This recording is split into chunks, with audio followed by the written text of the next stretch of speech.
Hello again, everyone, and welcome back to another Burlingame. It's a small-town podcast sponsored by the Burlingame Historical Society. This is Mark Lucchese, also known as Mark at the Mic, and my guest today is longtime Burlingame resident Rob Adams.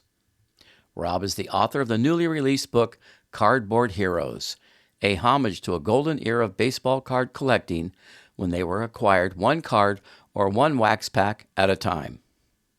As a young baseball fan, there was nothing more exciting than opening up a new pack of baseball cards and slowly revealing who was included.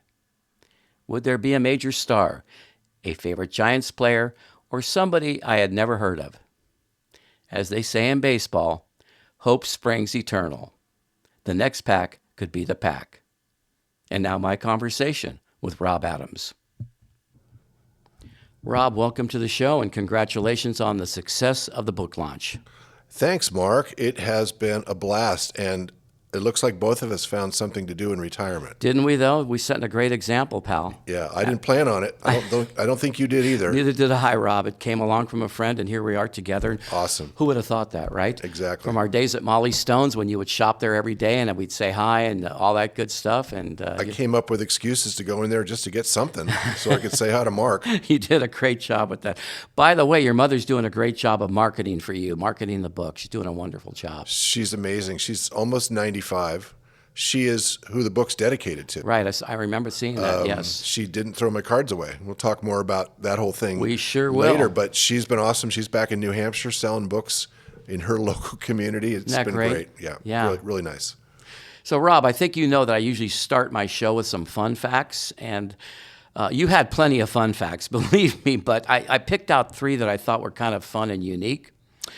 Fun fact one, while you were a student, I believe at the Santa Clara University, you were a bouncer and a bartender. Was that why you were at Santa Clara, or had you moved on from there? There was an overlap towards the end of senior year. The rugby team was able to get great jobs, and one of them was to be a bouncer or bartender at C.B. Hannigan's up in Los Gatos. Is it still there? The building's there, but it closed a few years back. It Right. was a hot spot in the late 70s and into the 80s. So the old rugby guys and the young rugby guys of age could get jobs there. So I kind of overlapped the end of my college life with playing rugby, graduating, and working there. And that was a great way to get started because there was lots of young ladies to meet and lots of money that you wouldn't necessarily be making in any other kind of job when you were working at a bar like that. So it was a ton of fun. What fun. Absolutely. Great. Fun fact, too. You had a sports radio show in college at Santa Clara, and the problem was that the station was so weak that virtually no one could hear it. Is that true? That is very true. I thought that might be an exaggeration. But I think that's funny. Eventually friends came to listen to me record it because they weren't going to hear it in the dorm. The dorm walls were concrete, and apparently the signal just wasn't strong enough. If you lived off campus, You could hear it. you could hear it, but on campus you couldn't. So I would record the show, have fun doing that, and not sure if it ever really got heard by anyone. But like from doing this, it's just a ton of fun to just actually record and do a show. So you were doing all of Santa Clara University's Yeah, it was sports and things like that? Think or of it what? as a sports report back then, like Rob Adams in sports in local action, and then I would You still pretty have much, it, Rob. You still have it. Thank you. And I would do the scores of the teams and all Right. that kind of stuff, and maybe interview a player or something. But it was a quick, like a 3-4 minute show they inserted in with other stuff that also no one heard. Yeah. What year did you graduate from Santa Clara? 79. So Dan Pastorini was long gone. Long gone, but well known. He Absolutely. was in the NFL. Our Right. era was Kurt Rambis, the basketball player, went Yep. to the Lakers. Doug Cosby, the tight end, Tight who end played for for the Dallas. Cowboys. Yeah, so we knew about many greats, and we had some that were still going to be great, and that were classmates. Fran Mullins, who played briefly for the Giants. Yeah, but Pastorini was a huge name for us at Santa Clara. So Pastorini, when I was at Sarah, beat me in my freshman year 60-0, and then he came back in my senior year and beat us 66-0. So I know Pastorini. Okay, so we'll let it go at we'll that, let that Rob. go. Okay. Third fun fact, and I really like this one, okay, because this was a memorable time for the country. During COVID, instead of learning how to bake or putting jigsaw puzzles together or playing chess, you taught yourself to play electric bass guitar, correct? Yes, I did. I had a guitar that Beth and Katie, my wife and daughter, bought me years before that. I never got around to learning. I was working, the usual thing. And when COVID hit, I had retired the year before, so big plans were kind of out the window. Not complaining. Everybody was going through a lot. But I realized, wait a minute, maybe I could try to learn this thing. And I found online lessons. I'm left-handed, and I was watching a mirror image of myself watching right-handed bass teachers. That's clever. That's great. Yeah, and it ultimately ended up with me playing in a band, which I play in now. It's more of a jam band, but we have had a few gigs, including at my high school 50th. It's been a ton of fun. I've really enjoyed it. I picked the right instrument because I think I'm good at it. Also, it's easy. And that band that you're referring to is called Back by Thursday? Back by Thursday. How'd you come up with that name? I actually came up with a name because of all the band members. I'm the one who's doing the most traveling in my retirement. Right. Some others aren't even retired. And they would say, are you going to be here? And I go, well, I'll be back by Thursday. Back by Thursday. I'll be back from this trip by Thursday. And I go, okay, so it became the name. Yeah. Do you guys get together and practice very much or what? On Thursdays. On Thursdays. Oh, that's great, Rob. Thank you for that. Okay. Let's get into the book a little bit. Sure. I got to tell you, man, this was truly a walk down baseball's memory lane for me. Especially the book was the late 50s into the late 70s? The goal the goal was to focus 1957, my birth year, to 1979, the year I graduated from college. Yeah. That would cover the range of the cards that I had. I wasn't buying them in 57. I hardly was buying them in 79. But that was the range of kind of when I was growing up and would have cards, and I thought that would be the best range to use. There's a couple exceptions on either side of those, but generally it's that range, 57 to 79. Yeah. My wheelhouse for the book was, buying cards was pretty much 61 to maybe 66 or 67, right? But when I was flipping through the book, you blew me away, man. You had Wally Bunker in there. Pitcher for the Orioles, 1966, my senior year at Sarah High, right? He's in the major leagues now. He was from Cappuccino High School in Millbrae. You knew that, right? Yes. I didn't give you any startling revelation on that. No, right? no. I think I learned about him through doing the book. He was amazing, man. Yeah, I knew who he was. He had that 19-5 season as a rookie or second year.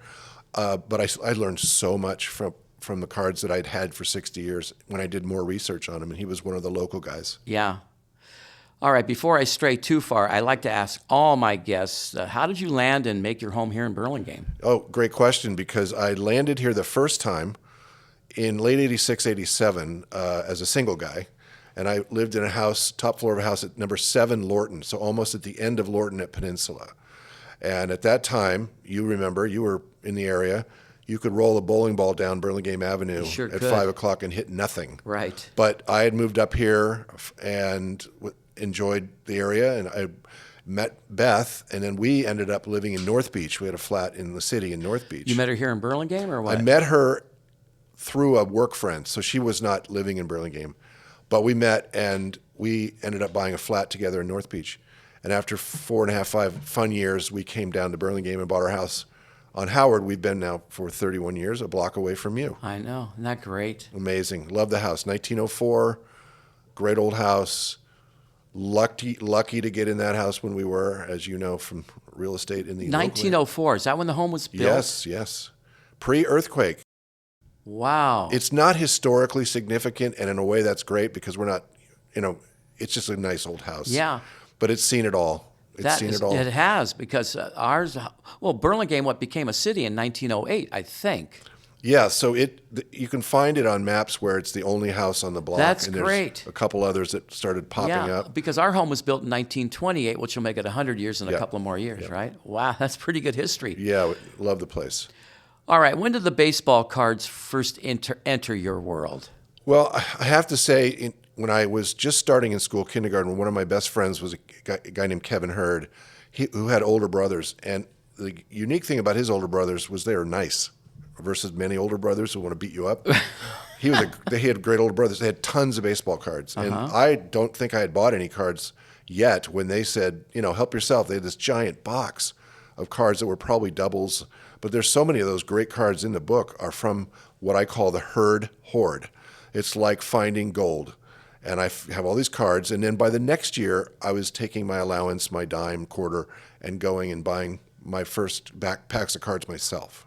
Yeah. How cool was that? Yeah, and that's why I have so many that date to before I was, buying them, is because of the herds. And, and I probably made trades later on to get some other older cards. How did you get the idea to write Cardboard Heroes? Where'd that come from? Well, after I retired, I wanted to do some writing. I always liked writing. And again, it comes back to the herds. Kevin's brother Bruce wrote a book. I bought his book. Then he started teaching writing classes. I took a class. And what I wrote about was growing up in Los Altos and going to Santa Clara and St. Francis. I didn't think that was going to be a big hit book, Right. My lucky life. Then I did some baseball trips, spring training with the herds, and Kevin, the brother who is my best friend, he was writing a book on no-hitters. I helped him with it.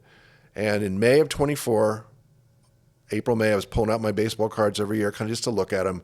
And I realized there's stories in these cards. And if I was going to write something, I thought I would try to just write about my favorite cards. So that's where it came from, kind of built up from the friends and learning to write some stuff. And then boom, I found the niche I wanted to attack. Okay, so you mentioned the year 2024. So how long did it take you to write the book, find an editor, and a publisher? Luckily, finding an editor, a writing coach, where to do copy editing, where to do everything was through Bruce. And so knowing him gave me that in for all of the nuances, all those things about publishing, the actual publishing, self-publishing at the end of the process. But I started writing it in May. We just published in October of 25. And most of the time was spent building these stories out on the cards. And there's 360 cards. Most have both sides. So you're talking about scanning. I scanned every single one of those cards until they were right. Yeah. And that's probably what took the most time. Right, because I was just going to say that most authors, or all authors, have their challenges and rewards when we're writing a book. And so I guess that was one of your challenges, was the scanning of it, right? Because it's so photo, there's so many pictures. I didn't have any problem writing. With Bruce's help, we enhanced what I would write about the card, what I remembered about the card, or what I liked about the card, and filled in some information from like Baseball Reference, maybe something more about the player, right? To just flesh it out some for someone who didn't know anything about the player or the card. All of your cards are very unique. All those 360 cards are unique, and there's great information. I know a lot of that information was already printed, but you added to a lot of that stuff. Yeah, it was a ton of fun, and I have to say that there's only about 50 plus Hall of Famers. We're talking about every kind of guy. Yeah. And, if they made it to the major leagues, wow. There was Dean, I opened up, and there's Dean Chance, the old California Angel pitcher, right? Bo Belinsky in there. I mean, you didn't touch on Jimmy Fregosi, though, the great baseball player from Sarah High School, too much. Was he later or what? Well, actually, there's an easy answer to a number of players that people might come up with. I don't have a card. So if I don't have a Jim Fregosi card, I can't put him in the book. Folks, there's an easy answer. All right, the title of your book, Cardboard Heroes, is very catchy. I thought it's a great title for the book. How'd you come up with that? Well, I'm proud to say that AI was not involved. It might be the last book ever done that way. But actually, I came up with a few different ideas, but I felt like they are heroes to me because these are the cards I grew up with. So I just kind of put the two things together. Cardboard being they're made out of cardboard, and heroes because every one of them played in the major leagues. And to me, especially, remember, as we were growing up, I mean, a Major League Baseball player, wow, what a hero. Absolutely. So you ran that by Bruce, and you ran it by your wife, Beth, and folks Yeah, people really liked it. We also made sure it wasn't already used, and out there. There's Cardboard this, and there's Heroes this, but this particular title, including the favorite cards from my childhood collection, was not being used, and we thought, let's just go with it. Great title. Okay. You chose, like you mentioned earlier, 360 cards to place in your book. Terrific stuff. I'm going to keep going back to that. It's terrific. Why 360, and overall, how many cards did you have to select from? Yeah. So I want to say at the time that I started, of the cards that could have qualified, 1,500 to 2,000, which sounds like a lot, but that's over the course of many years. I started my idea of having 100 of my favorite baseball cards. And after collecting those in a group and showing Bruce, he goes, "This is great, but if you're going to publish a book, we should do more. So go back." And it just ended up at 360 because I didn't want to force a card. Like, I don't know what to say about this card, but I'm going to include it. Also didn't want to miss a card that when I had the opportunity. A couple of those post-serial box cards and a few others. Like on the first round, I didn't think they were like, would they go in the book? But then I realized that was a huge part of my collecting. So that's where the 360 came from, out of 1,500 to 2,000, and it just happened to be 360. It could have been 362, and it could have been 384. It was 360. Okay. What was your system for organizing and selecting all these cards for the book, though? I mean, you had to have some kind of system, right? Well, I happen to be someone who likes to track stuff and like a wine cellar or, LPs, I have them all organized in spreadsheets and stuff. So it was easy for me to take the cards as they were already organized, which is by team. And that's how we used to do it as a kid. We'd get our cards and put them by team, even if they were multiple years, and try to build teams out of the cards you had. Maybe wrap a rubber band around exactly. it or something like to that. Guarantee they would have no value later in life. But Yeah. we didn't know that. Yeah. So they were already by team. So the only thing that was different after I selected them, the cards themselves, is we kept them by team, and then we did them chronologically by year of card. Right. Oldest to newest, team by team by team. Yeah. Good organization, buddy. Worked out. Santa Clara is going to be very proud of you. Well, I hope they find out I wrote the book. I did send something to the Alumni News saying, "Hey, yeah, put this in your next magazine." That's great. What was the class again? You graduated, what'd you say it was? 79. Yeah, Rob Adams, class of 79, right? That's cool. All right. You mentioned cereal boxes.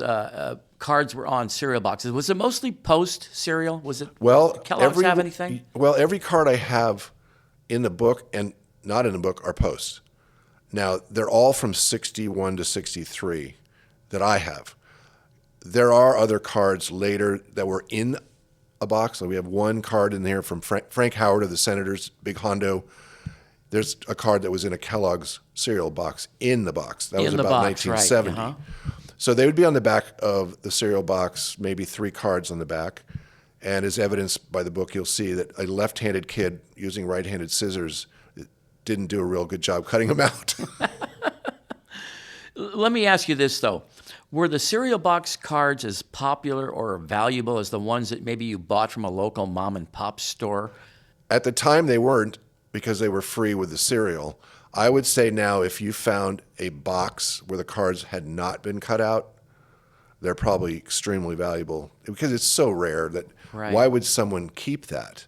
Especially since the cereals that they came with were kids' cereals. Yeah. Okay. All right, Rob.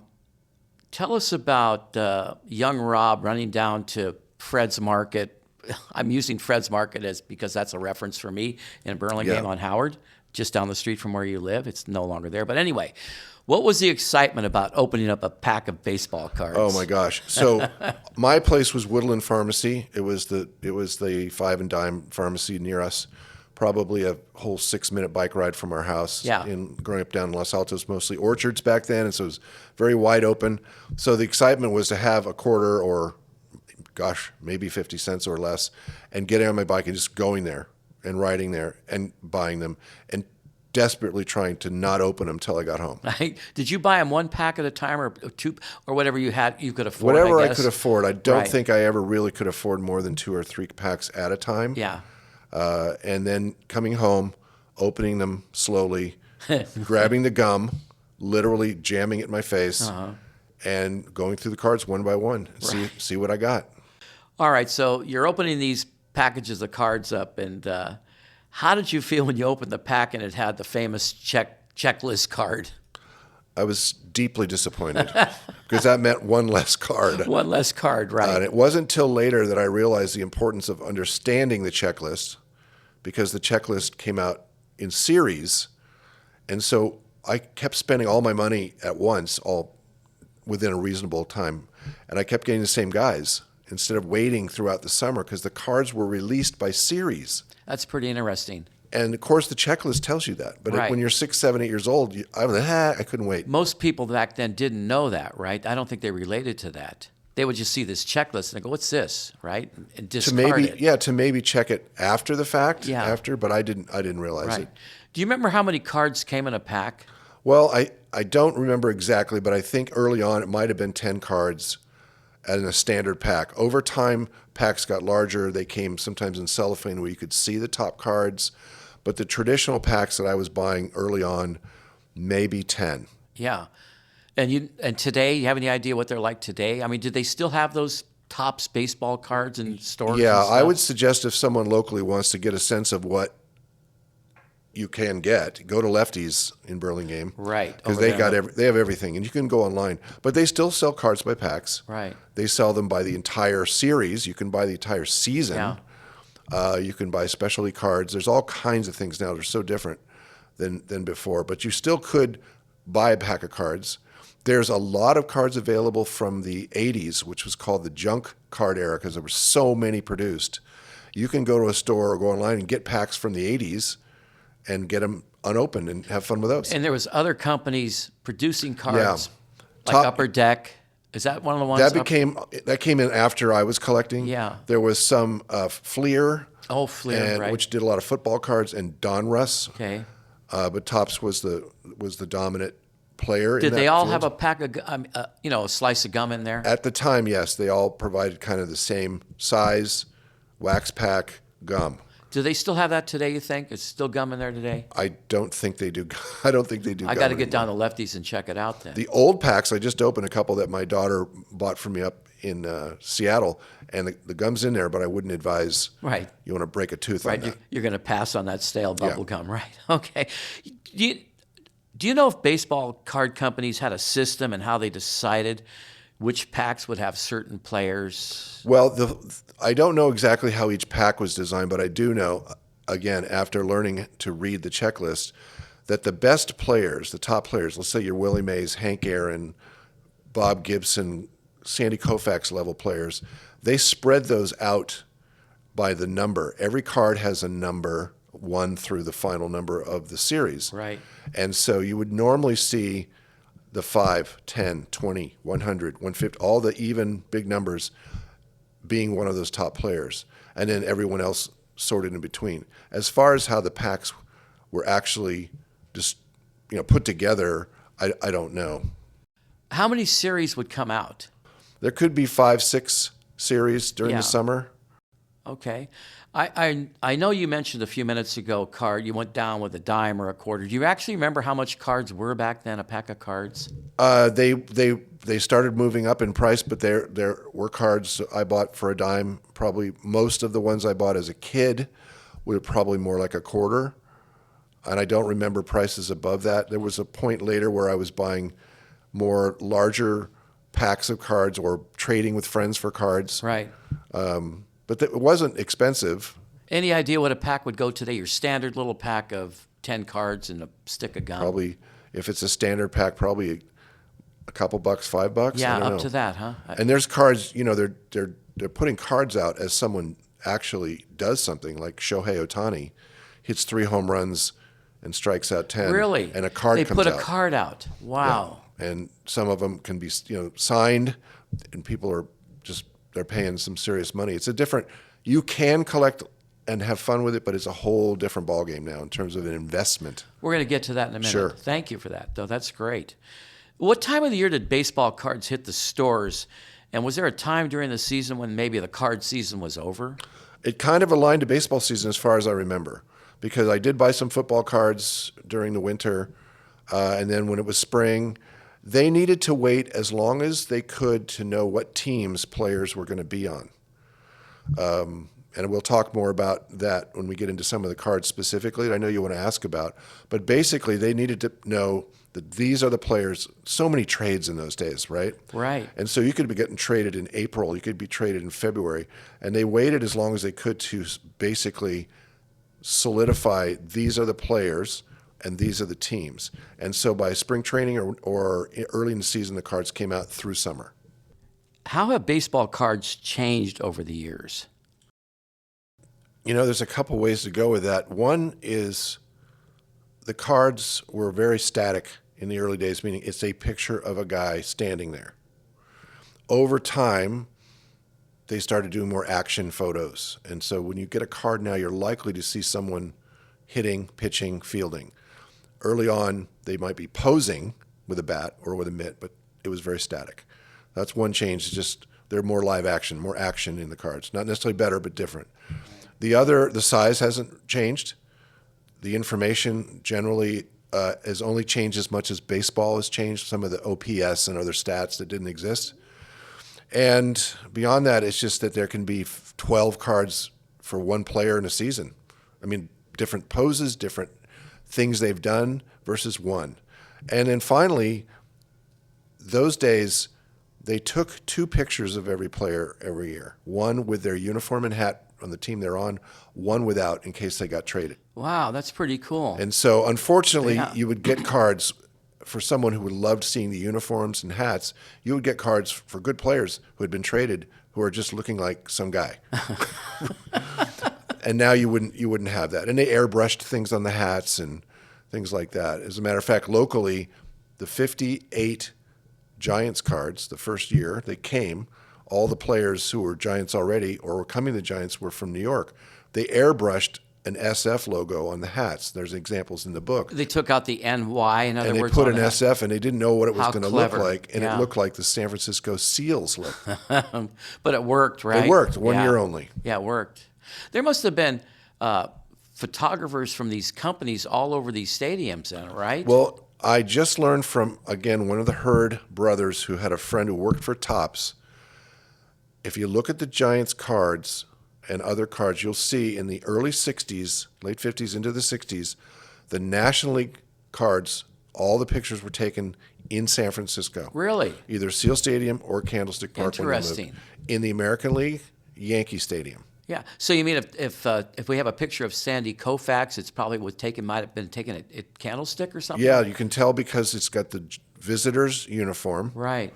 Versus the home uniform. Yeah. And the background. And that was one of the fun things about doing this CSI on the cards was seeing what's in the background. Is it a stadium? Is there another player in the background? How cool is that? Wow. Very interesting fact. How do you think the hobby of collecting today, and we touched on that a minute ago, but how do you think the hobby of collecting today has changed since you were a kid? One change is the cards were the only way I could learn about these players beyond what was in the box score and the sporting green of the Chronicle. I didn't see them. There were hardly any games on television. So collecting cards then, for me, was a way to see them, to see the uniforms, and to get stats. All of those things now you can get without ever having any baseball cards. You're going to watch games, you go online, you can get all the information. The collecting part, I know some friends who have grandkids who are collecting cards the same way I did. They're buying cards, they're getting excited, they're learning about players. The other part of the collecting hobby is really investing. People are buying things they believe someone's rookie card or this card, if it's kept in level 10 out of 10, that kind of untouched state, that'll be worth money. So part of it is still collecting for fun. A lot of it is investing. Just for an example, as far as the investment part, let's say you have a 1951 Willie Mays rookie card. Clean, right? Clean, from the best manufacturer of cards at the time. What's something like that going to go for? Well, I did some research on some cards I have, which I'll have to say there's no mint cards in my collection because they're all handled. There's no exceptions. I'm thinking of a couple that might be pretty good. And I just researched them for fun because they're going to be my legacy to my daughter. And like, if she wants me to sell them, I'll sell them. But I think there's cards of that era, Mickey Mantle, Willie Mays, top cards, very rare cards, that can be thousands of dollars. No kidding. Hundreds of dollars to thousands of dollars. And then, of course, everyone who's into baseball has heard about the Honus Wagner card from 1912 or whatever that's gone for millions. But generally speaking, the top cards from the top players in a more rare era of cards, 50s and 60s being the last of that era, can be hundreds and or thousands of dollars. And these are all done at trade shows, or are they done online, or how do they move cards around? Trade shows were big Online is now bigger. Card shops, of course. But you can go on eBay and find 15 Willie Mays cards from that era, and with various levels and various prices. And I think I have a friend who's had a goal of collecting every Topps card from, I say, 59 to 70 something. And he was able to do that through a combination of going to events, going to online auctions, going to eBay, kind of filling them in, going to card shops. So there's a lot of different ways to get to them and fill your collection up or find out what it might be worth. Great. Okay. For listeners who collect or want to start collecting, what kind of advice would you give them? Well, I think have an idea of what you're interested in, because it's a wide, wide world. Do you want to go back and replicate something from your childhood? Well, you can do that. You can look for cards from certain eras. Are you really mostly interested in a team? You want to collect all the Oakland A's, formerly Oakland A's, yeah. The Giants, A's, Phillies, whoever. Is there a favorite player? You can do it that way. Or do you want to jump in and say, well, starting with the 2025, I want to start building a collection of cards from this era? Or do I want to specialize in certain kinds of cards for only top players? That kind of thing. So it's kind of everything's possible. Yeah. And would you recommend putting them in like one of those notebooks, binders that has the clear lining where you just slip them in, or just throw them in the shoebox, or what? Well, the word on the street is don't put them in those sheets if you have them from a pristine condition to start, because the odds are you'll touch the side and the edge will get rubbed. You basically don't put a rubber band around them. You don't put them in plastic. You might be able to put them in individual holders that are much larger than the card. Yeah. Or you just put them somewhere. You could stack them up, but just don't touch the corners, because that's where they start to lose. That's where they lose the value. The value, because the condition, like a lot of collectibles, the condition's everything. Yeah, it's amazing. And if you really want, buy packs. If I had to do it all over again, and of course I could not have thought of this, I would have bought 2 packs of cards and not opened one. That's interesting you say that. So, because that makes me think of, what did you do with doubles? What happens when you get doubles? Well, when you get doubles, it depends on who you get. I have 2 examples. One was Willie Mays. I traded that card.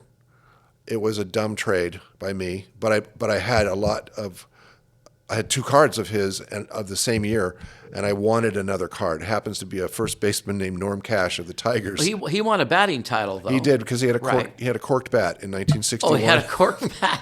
But you can trade. So I traded one. That's one thing you would do, is trade. Look for someone who doesn't have that card. The other thing, unless it was one of your favorite players, was to take clothespins and literally clip these cards to the back of your bike and get that motorcycle sound. Other than that, you just kept them until you could find someone who would take them. Yeah. Because a lot of the doubles tended to be common. They're called commons, which would be, again, like a utility infielder whose picture doesn't even have a hat. Yeah. And you're like, I don't need 2 of these. Right, you don't need 2. But no one else wants them. Right. Okay.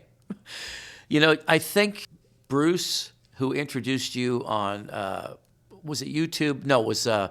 It was my launch, Zoom book launch. Yeah. Book launch, right. Bruce, right? Yes, Bruce. He mentioned that you chose 7 particular cards in the book that hold a strong memory for you. I mean, and these are not outside of Hank Aaron. They're players that a lot of folks may not have never heard of. Why don't you run off the names and maybe give me a couple of seconds on each one? Yeah, so I picked those cards as a representative sample of why cards are in the book, and that's why they're not all the top players. That's one example. We'll use Hank first. I mean, gosh, one of the greatest players of all time. Great picture, great road uniform, and in the background, it's Candlestick Park. And so you can see that left field before they built the park up. So that's an example. Great card, great player. Something else about the card, the background. And you got a chance to meet him. And I met him in Mobile, Alabama. That's a bonus story, right? Yeah. Willie McCovey's my favorite player, so clearly it was easy to select him as one of the examples. It was the 70 card the year after you won the MVP. It's like, oh my gosh, my favorite guy has won the MVP. Right. So an important card. Steve Bilko? Steve Bilko is a post-serial card, so I wanted to show what those look like. Bilko was a epic slugger in the old Pacific Coast League who had basically a couple years in the major leagues. But I picked that card because it came off the back of a cereal box. Right. Poorly cut out by me. But that's also in the overall theme of every card's a great card. Yeah. What about Don Gross? Don Gross was hilarious because here's a guy in a Pittsburgh Pirates uniform with a bat, left-handed hitter, picture taken at Seal Stadium. Oh, wow. It turns out he was a pitcher. Most pitchers didn't pose with a bat. His batting average career was, I think, 106? He had one extra base hit in his entire career. It was a triple, and I'm sure it happened because an infielder and an outfielder collided. Right. And it dropped in, and he made it to third base. So I picked that card because it's crazy. This guy's a modest pitcher posing as a batter, but he's at Seal Stadium. And then we have... we have the card that got run over. Okay, so that's a card of a Bob Humphreys pitcher. Not a great card, but I remember finding it in the street. And it was in 66. It was probably a Buick or Oldsmobile that ran it over. And I picked that to show because why do I still have that card? Right. Because every card's a great card. And you found it in the street. Yeah. That's cool. Did I miss anybody there? I think I got most examples. I think you got most of them. So the idea was that my book is about my cards, and my cards have stories, all those kinds of stories. I found the card. I traded for the card. Right. My favorite player, a great player, all those reasons, or someone no one ever heard of. Each card had a story. Yeah. Okay. No doubt you're a very avid San Francisco Giants fan, and you opened the book, 30-chapter book, by the way. Fantastic. But your first 3 chapters you devoted to the Giants, right? The other 27 chapters were devoted to the 27 teams that were happening then. This is prior to the great expansion era of baseball, right? Yes. Yeah. But you devoted 3 chapters to the Giants. You mentioned that your favorite Giant was Willie McCovey, of course. How many San Francisco Giants cards have you collected? It's hard to say because those cards I have collected and kept for every decade. You know, if someone gets a pack of cards now and has a Giant card in it, I'll take it, for my collection. Probably 1,000 just Giants cards, but that ranges from the 50s all the way to a card that a friend got me this year from a Giants game. They were just giving out cards and he gave me one. So a lot of Giants. And I did include, as you know, in the book, a card from every year from 57 to 79 for the Giants. That's the only team that has one for every single year. Yeah. Did your entire Giant card collection make the book, or did you pick and No, choose? I just picked. Right. I kind of wanted to make sure I had at least one card per year. Yeah. And then, again, the card had to have something about the player or something else that made me want to choose it over another one. Yeah. And so that's why they're in there. Did they take pictures of managers back in those days? Like Yeah, they Alvin did. Dark and Bill Rigney and... Yeah, one of the best cards in the book is a Casey Stengel card. I missed that. He's with the Mets when he's managing the Mets, and he's holding court, talking to the reporters. This is the very end of his long baseball career. Right. And I do have an Alvin Dark manager card. It just isn't in the book. But the Casey Stengel one is great. And there's another card, the manager who, Mayo Smith, who managed the 68 Tigers. They show a picture of him. I'm doing it on the radio here, or on the podcast, but he's yelling out to the field. Well, that is what they did until Don Zimmer did what he did, that Will Clark read his lips in 1989. Right. And got a base hit up the middle, and the Giants went to the World Series. Since then, as you know, in every sport, even golf, they talk with their hand over covering themselves. It's so funny. Sometimes it's like, really? Okay. Yeah, so they did have manager cards, which I have to say, when I would get those in a pack, I would initially kind of be disappointed too, because they were like some manager. Yeah, okay. But there were some great managers back in those days. You know that? There Walt really Alston was. and Danny Al Dark. Murtaugh from the Pirates. Oh, absolutely. Ralph Houk. Yes, with the Yankees. With the Yankees, yeah. Great stuff. Okay. Another chapter that you dedicated was for the Giants was the worst trades made by the Giants. This was a fun one. Why don't you tell our listeners some of the worst trades the Giants have made over the years? Yeah, I had to do that because it was such a part of my childhood to be disappointed when the Giants made yet another trade like that. When they won the triplets in 10, 12, and 14, all was forgiven. But until then, my friends and I, who had grown up Giants fans, would just go back and just kill ourselves talking about those trades. And I think the ones that I included, I also reference other trades like that with players whose cards I have with other teams or for other teams. But Orlando Cepeda to the Cardinals for Ray Sadecki. Sorry, Ray, but that was just a horrible Sadecki trade. was a 20-game winner, though, wasn't he? Well, what I do with these trades is not that the trade was bad when they made it, but what happened after they made it, and that's a great example. He was a 20-game winner. Cepeda had been injured. They weren't going to have Cepeda and McCovey both play first because they can't, and neither was really able to play the outfield. Right. I get it. But Cepeda wins the MVP the next year and the World Series. Yeah, that was pretty amazing. And Sadecki was wah, wah. Yeah, he didn't have I don't know if he had a winning season that year or not. It was roughly close to 500, but right. It wasn't in comparison to what Cepeda was doing. The Gaylord Perry trade for Sam McDowell, we got damaged goods there. Perry goes on to pitch for another 15 seasons. McDowell is gone in about 2. Right. And there were a number of players who were traded, not so much who they were traded for, because they weren't traded for really anybody, but they went on to such success. Felipe Alou, Matty Alou, Leon Daddy Wagner, Willie Kirkland. We had just an abundance of outfielders and first baseman Bill White, who went on to the Cardinals. Cardinals, right. And if you look at those players' careers versus the value that the Giants got in return, it just was not good. I'm blanking on the big left fielder that went to the Cincinnati Reds. Oh, George Foster. Thank you. That was one of the worst trades we've ever made. I'm not even sure who we got back. We got someone back who we'd already had in a trade, Frank Duffy, the infielder. There's a name for you. Yeah.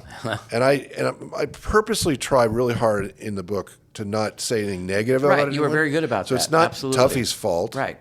It's the Giants' fault. And apparently there's stories about Giants management, Chubb Feeney and those guys kind of being Horace Stoneman, kind of being big party guys, and they made deals, and they did what they had to do. Yeah. But we were so close during that decade of the 60s, finishing second all the time to times, the Dodgers or the Cardinals if it wasn't right. the Dodgers, until the end of the decade with the surprise of the Miracle Mets, that we were just so close, and those trades just didn't yield the talent that took us over the top. So that was kind of where the bitterness was.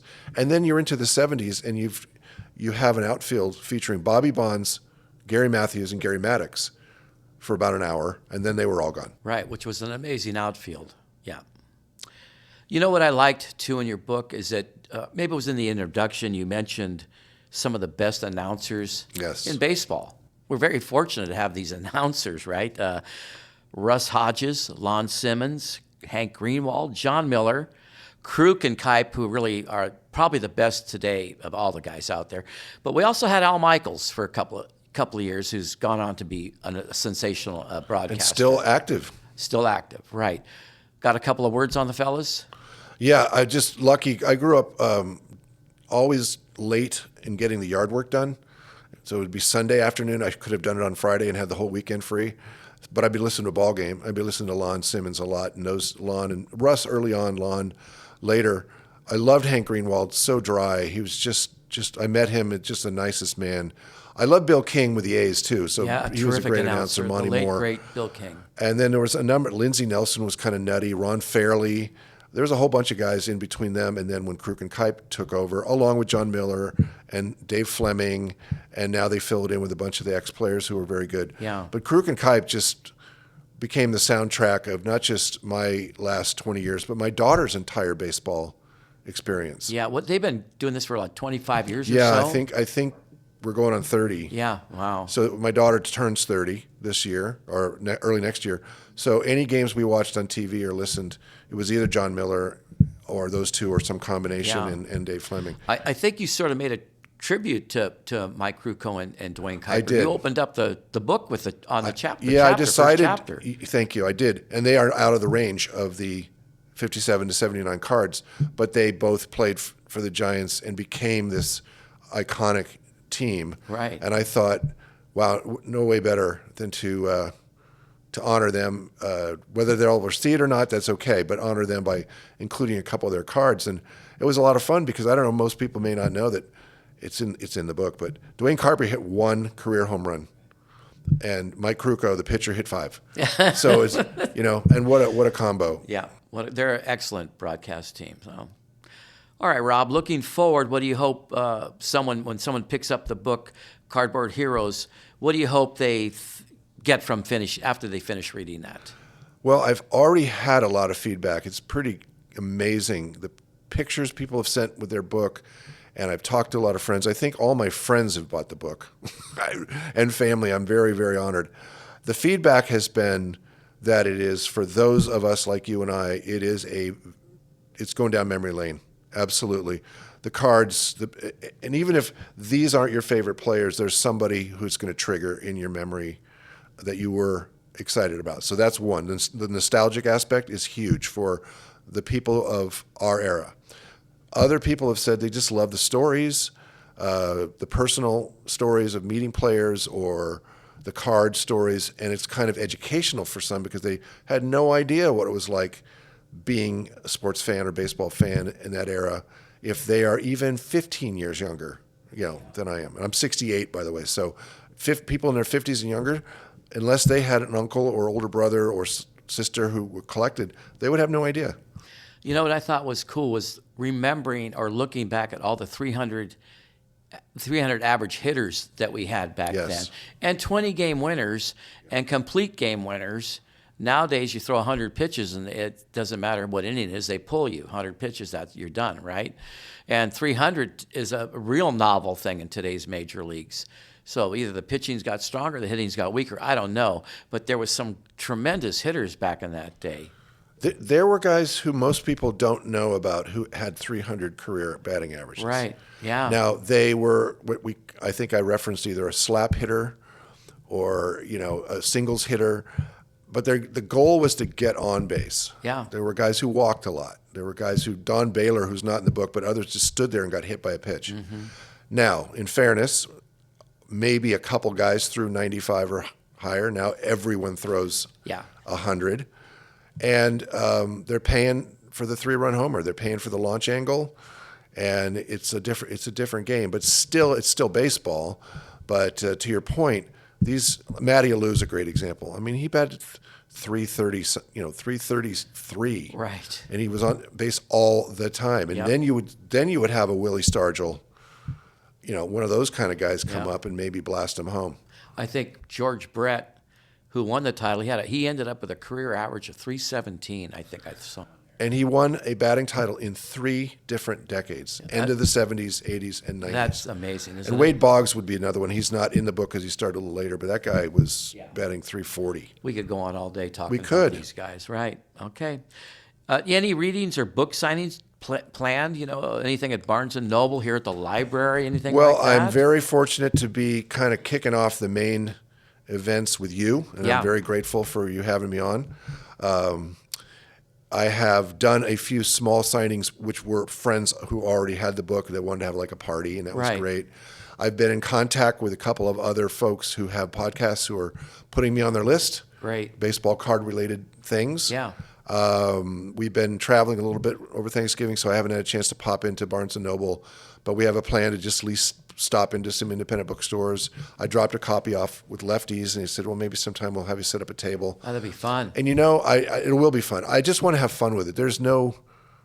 I'm a happily lucky retired guy who travels and plays the bass. I don't need a book tour, but I really enjoy talking to people about it and really enjoy hearing people talk about what the book has triggered for them. I think that's the most fun, is hearing someone say, yeah, wow, I love that guy, but wait, why isn't Ron Klein in your book? Well, I didn't have a Ron Klein card. He was a good pitcher. So it's been fun. Right. So more fun to come. All right, what's next? What's coming up? The very next thing is I have a really good friend who, if you saw the back of the book, Adam Hughes. He is known as Wax Pack God. He has a daily and weekly. He does some podcasting. He also does an online newsletter. He's helping me connect with a guy out of New Hampshire who does 2 different podcasts. One is politics, New Hampshire style, and one is sports. He just did one with Adam, and he's going to do one with me. It's not scheduled yet, but I'm kind of in a contacting mode. Yeah. I even contacted AARP and said, I know you have books.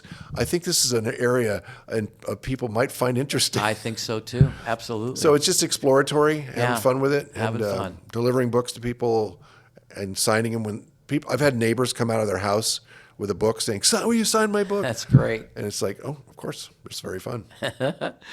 So just so everybody knows, where can listeners find your book? Well, thank you. It's on two ways you can find it. Unless you're knocking on my door, I have a few copies. Okay.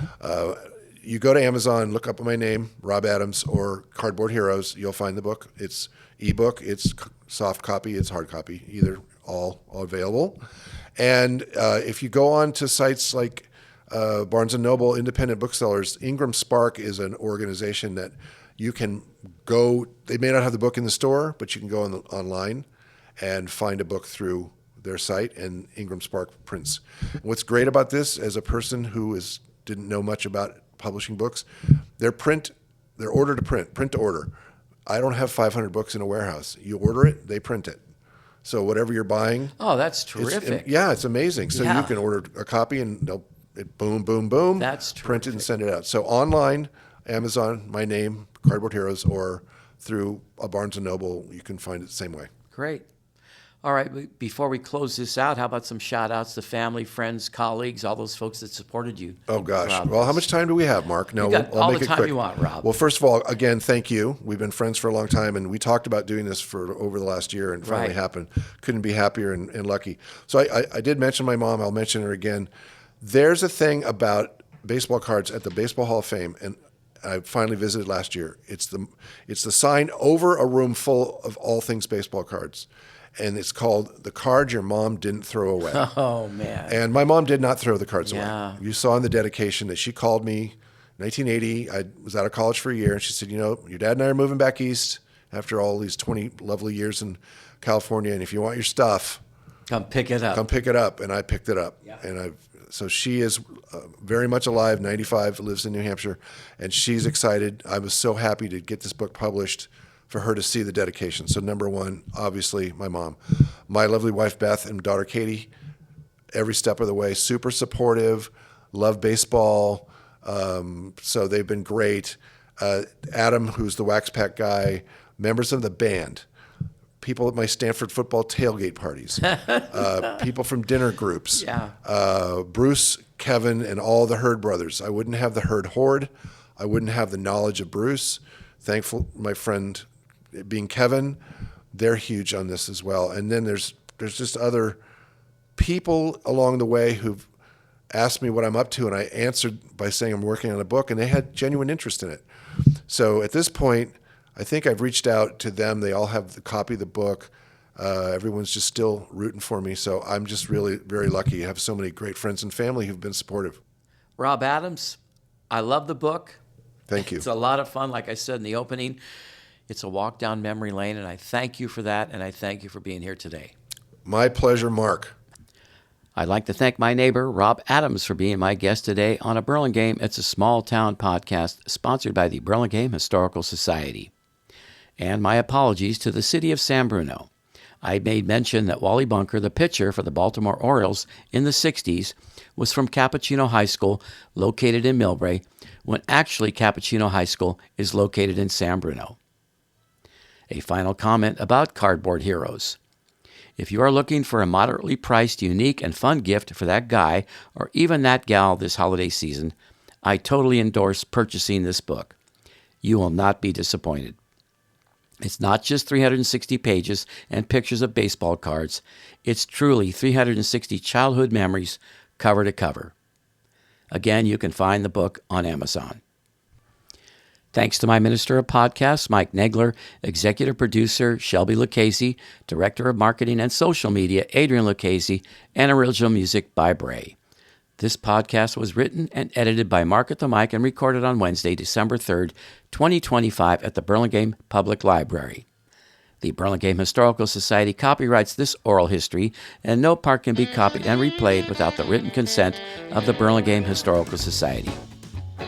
sure to look for my next episode, and my guest will be Dr. Susan Jane Matthews, the longtime director of music at St. Paul's Episcopal Church in Burlingame. So until next time, everyone, see you around Burlingame. It's a small town.